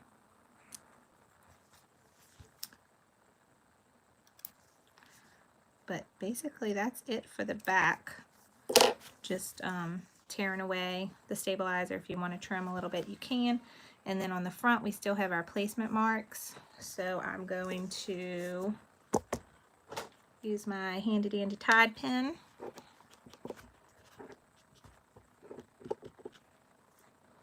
You can't even see nothing there. So we are done with our no-sew applique scarf. So, and it might be a little too big for Elise, but I know she loves it. And then I'm going to make her, she has requested this material with a unicorn applique on it. So I'll show y'all a picture of that after I make it. And then she wants one with this one. This one's so soft. This one's so soft. I might make her one like this, but I might not put anything on it. I just might make her a scarf. We'll see, because it's so busy. Maybe I can put a plain, just little applique on top. What do y'all think? It's so soft. I love it. So yeah, we could just put her name. I don't even know that, maybe if I just did it in white, it would stand out. It would have to be a nice thick satin font. That would be good. Yay, a journey of a random musings is saving up to get her a new machine. Yeah, tax time is very popular to get a new machine. I remember, well, it was the pandemic, so, but the price of the PE 800 went up in April, but I think it was more, but like some people were saying, oh, it's because it's tax time, and they know a lot of people use their tax money to buy a machine. But I think it was more the pandemic than the tax time. We'll see if they even have any machines, you know, in that range to even buy come April. Bye, Miss Scarlett. So, thank y'all so much for hanging in there with me tonight. I know we had some hiccups with the connection and then troubleshooting on the machine, but that happens almost every time I make something. I have to troubleshoot something. So it's good. It's good to see. I know that happens to y'all at home too.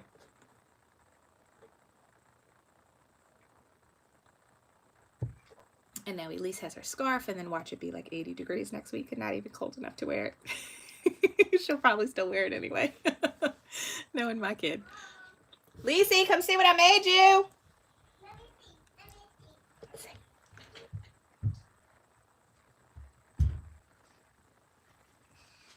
Yay, my scarf! I was going to check on you and see if you're done. You want to play with me?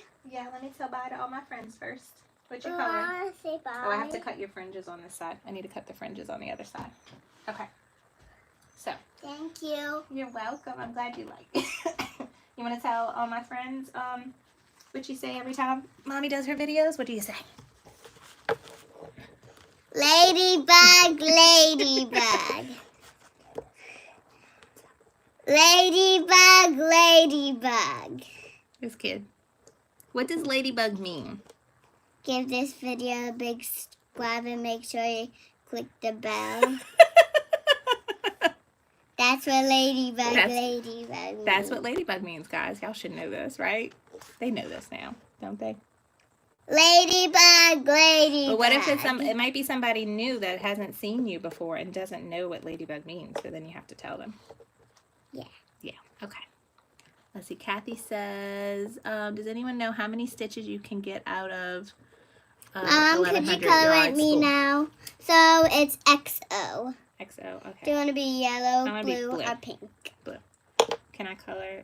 I could color whatever heart I want? No, you just have to color dots in Just them. dots. Okay, got it. I'm gonna put a dot there. So, And here's my I don't dot. know how many stitches you can get out of And a the cone last one we'll do of, this dot. thread. I really don't know. Mommy, you want to do it again? Yeah. The pink dot. So I wanted to ask y'all before y'all leave. So I have a list of things to do for sip and Mom, stitch. can I use but- your pen, please? Yes, you can. I like to ask y'all for suggestions. So Yes, if there are anything that y'all want to see, I know we need to do a Valentine's Day project and possibly a Mardi Gras project, because Mardi Gras I think is right after Valentine's Day this year. For my probably my handful of people that celebrate Mardi Gras. Even though we're not having Mardi Gras here in Mom, New do you Orleans, want to draw this? we still need something cute to wear. Yeah, that's super cute. Wanna draw So with hat me? on the persona, yes. The next sip and stitch is not going to be this coming Friday, but not next Friday, but the following Friday. So I thought it was going to work out to where it would be like the first and the third Friday of every month, but in January we get a bonus one. So it's not going to fall the way I want. So I was trying to make it easier to where everybody knows when it is, but it'll just be every other Friday. Let me find a calendar so I can actually tell you what the day is. Here we go. Today is the 15th, so we won't have one on the January 22nd. We will have one on January 29th. Oh, get down and get it. My crayons. Okay, watch your head. Don't bump it. Okay, let me look ahead because we are going to go out of town. Out of the town? Out of town. We're gonna have an adventure. So Valentine's Day is on Sunday the 14th. So if we have sip and stitch, Mommy, I'm coming, Mommy, I'm coming, help, I'm coming. help. Ow, ow, You ow. okay? Ow, ow, ow, Okay. ow. All right. So we'll do January 29th. We'll skip February 5th. And then February 12th, I might be going out of town. So I'll get back with y'all and see. We might do one on the 5th to make up for it, or do one on the 19th after. We'll see. But I know for sure the next one will be the 29th. So that's when we'll be back. We'll make the 29th a Valentine's Day project. So I will search my designs and see what kind of project we're going to do. Oh, no. But then after that, we'll do the hat persona. Wait, let me go back to my video so I can see. I know Mardi Gras is canceled. Amber said, yeah, I did a Mardi Gras shirt for Elise last February. Mom, I'm getting hot with this. You're getting hot. It's nice and warm and cozy, right? Yeah, but it's hot. It's hot, yeah. Okay. Am I sure I want to spread them out like that? I don't want to, but I need to because I have so much other stuff I need to work on. I'm hoping maybe once I get all my other little side projects done, though, maybe we can go back to doing it every Friday. But for the time Mommy, right let's now, play this text. Oh. tic-tac-toe? Okay. For the time right now, I have some other projects I'm trying to work on. And I want to get those done. And no. I have them? No. Maybe when I get those done, we'll go back to going every Friday. I'll let you know. No, don't play with all that. It's all my thread. My thread cuts. Nope, nope, nope, nope, no. No. It's going to be like glitter. It'll be all over the house. All right. I'm sorry. I'm trying to read the feed. Yeah. What weight bobbin thread goes? Don't undo the bobbin. Yeah. Don't undo the bobbin. This is 90 weight. I have almost the same machine as you. So 90 weight bobbin thread.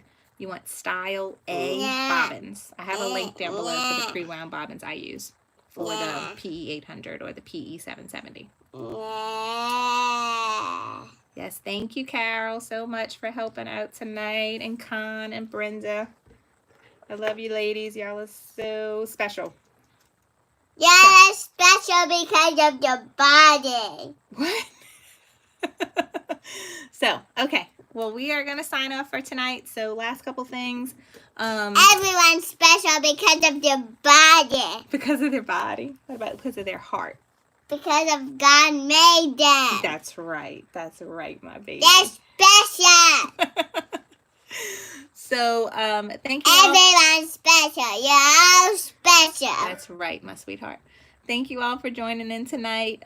If you're watching the replay and you have any questions that we didn't answer, that didn't get answered in the chat, or if you were in the chat, no, don't touch that, and you didn't get your question answered, feel free to ask the question in the comments down below, and I will answer them for you. If you are not already a member of our Facebook group, please come and join us. Also, please check out my website, carlybell.com. I do try and write a blog post for every sip and stitch we do. I am way behind, but I am working on it. Again, all the little projects I'm trying to do. And if you have any questions about machines, please message me on Facebook or email me at hello@carlybell.com. And I can help you. Oh, what is happening? Something happened to my phone. Okay, so tell everybody good night. Goodbye. See y'all in 2 weeks. Check the Sip and Stitch homepage when hopefully in a week I will have the projects of that what we'll do next time. Okie dokie, Smokey. Say nighty night. GB. Bye everybody. Bye Ladybug. Wait, I gotta press bye. I can't hit the button on my phone if you keep pulling on it.